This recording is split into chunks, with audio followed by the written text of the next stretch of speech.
Nintendo has never been bashful about re-releasing old games.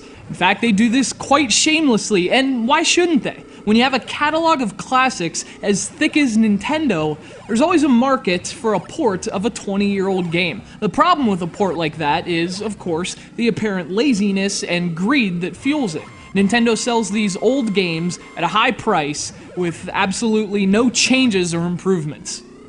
At least that's what they do sometimes. Other times, they do stuff like this.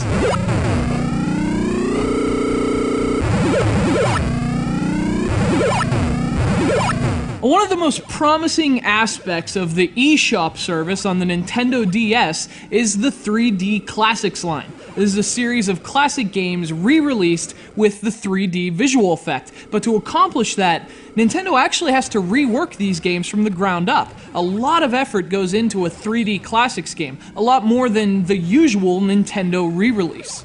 And that added effort is what turns this from outdated rehash to fantastic revision. This is the first game in the 3D Classics line. This is 3D Classics EXCITEBIKE for the Nintendo 3DS.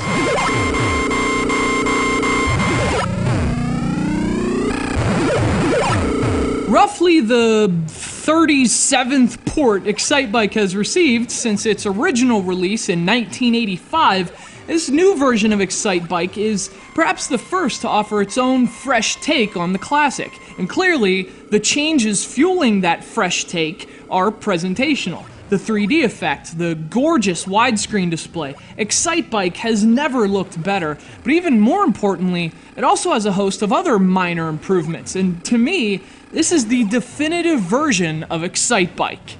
And the reason for that is simple. The game plays as well as it ever has, but playing it through this gorgeous new window feels like a whole new experience. The pixels are crisp even in 2D, and when the 3D effect is on, they pop off the screen better than even a lot of retail 3DS games achieve. Now, it doesn't improve the game, but seeing the 3D effects applied to 2D pixels looks way cooler than you might have expected.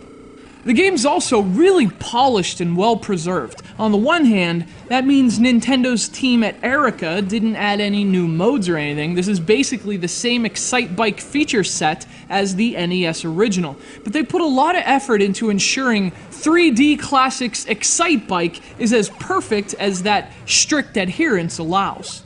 Perhaps the best addition to 3D Classics EXCITEBIKE are the save slots. EXCITEBIKE had an awesome track editor on the NES, but saving your creations was impossible. On the 3DS though, it's just a matter of choosing a file. Erica has added 32 different save slots for track designs, and they've made the interface much more user-friendly.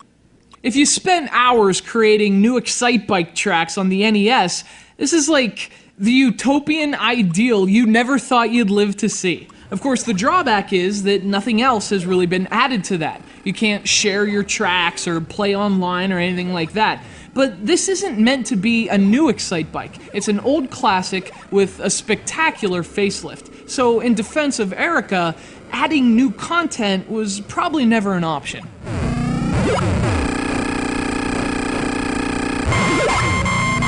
3D Classics EXCITEBIKE is an awesome remake that actually has some effort behind it. It's the best version of the classic EXCITEBIKE that I've ever played. And if your engine doesn't overheat at the thought of paying $5 for it, 3D Classics EXCITEBIKE is an easy, if somewhat overpriced recommendation.